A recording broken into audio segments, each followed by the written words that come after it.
कवि सम्मेलन देख देख के घर की शीला देवी को शेरो शायरी का बुखार चढ़ गया था। अब वो सीधे मुंह किसी को जवाब ही नहीं देती थी। उनके पति और उनका बेटा तो काम करने घर से बाहर चले जाते थे और उनकी शायरी झेलनी पड़ती थी बहू रेणु को।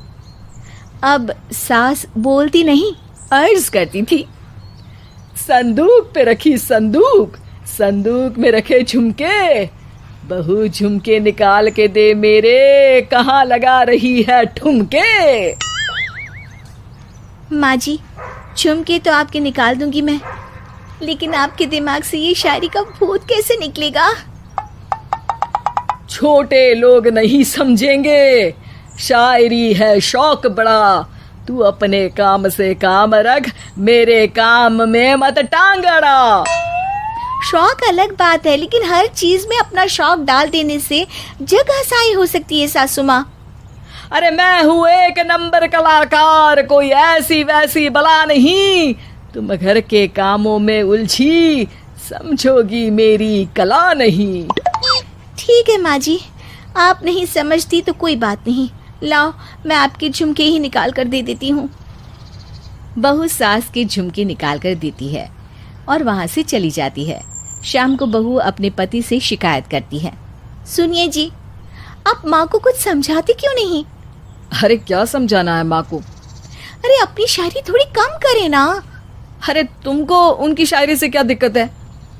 अरे मुझे नहीं, पर पड़ोस में सब लोग हंसते हैं, कहते हैं बुढ़ापे में लोग सठिया जाते हैं, लेकिन शीला जी तो शायर हो गई हैं। अरे लोगों का काम है कहना, लोगों की बातों का क्या टेंशन लेना। अरे वाह, मैंने भी शेर कह दिया, वाह वाह वाह वाह। देख लो, तुमसे किसी ने कहा नहीं और तुम्हारे सामने कोई माँ की बुराई नहीं करता तो तुमको फर्क नहीं पड़ रहा। अरे तुम खामखा की बात का बतंगड़ बना रही हो। चलो चाय बना कर ले आओ मेरे लिए, साथ पियेंगे, कोई ढंग की बातें करेंगे। रेणु चाय बनाने लगती है। पहले वो अपने पति को चाय देती है, फिर सास को और आखिर में अपने ससुर को। लेकिन वो देखती है कि ससुर जी कुछ परेशान से हैं। क्या हुआ ससुर जी, कोई बात हो गई है क्या? अरे तेरी सास बात बात पे शायरी करती है। कल मैंने पूछा कि खाना खाया तो तेरी सास ने क्या जवाब दिया पता है? अरे गलती की और आरोपी ने कोड़े खा लिए फटाफट, खाना तो नहीं पर पकोड़े खा लिए झटाझट। अब बता क्या जवाब दूं इस बात का? वो तो सभी से शायरी में ही बात कर रही हैं, मुझे भी समझ में नहीं आता कि क्या करूं मैं। बेटा उसको उसी की भाषा में जवाब देना पड़ेगा। मैं तो आम बातचीत में भी उसके सामने कुछ नहीं बोल पाता, शायरी में क्या बोलूंगा भला। ससुर ने जैसे ही कहा कि उसको उसी की भाषा में जवाब देना पड़ेगा, बहू को ये बात जच गई। अगले ही दिन वो शायरी की कुछ किताबें लेकर आई और शायरी की प्रैक्टिस करने लगी ताकि सास को उन्हीं की भाषा में जवाब दे सके। उसने दिन रात एक कर दिए।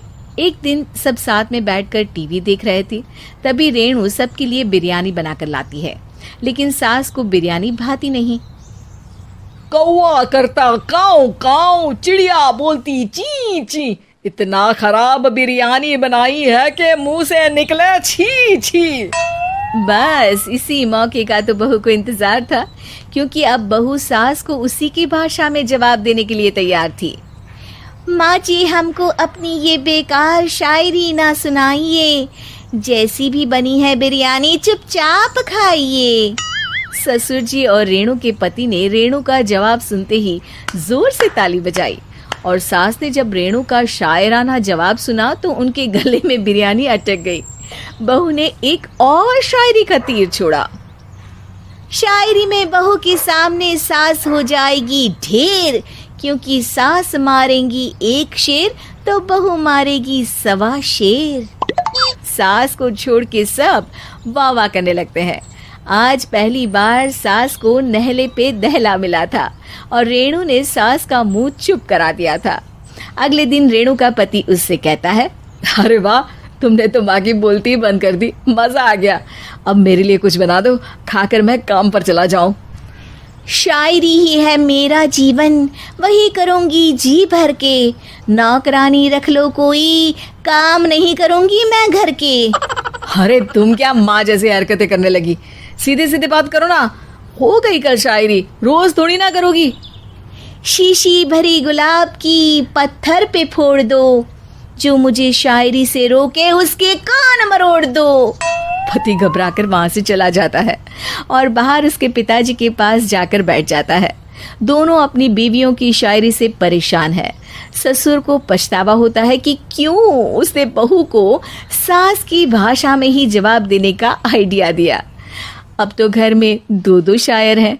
दोनों एक साथ दुखी स्वर में कहते हैं, हम दोनों की ही बीवियां जब से शायर हो गई है, क्या बताएं, जिंदगी एक फटा हुआ टायर हो गई है।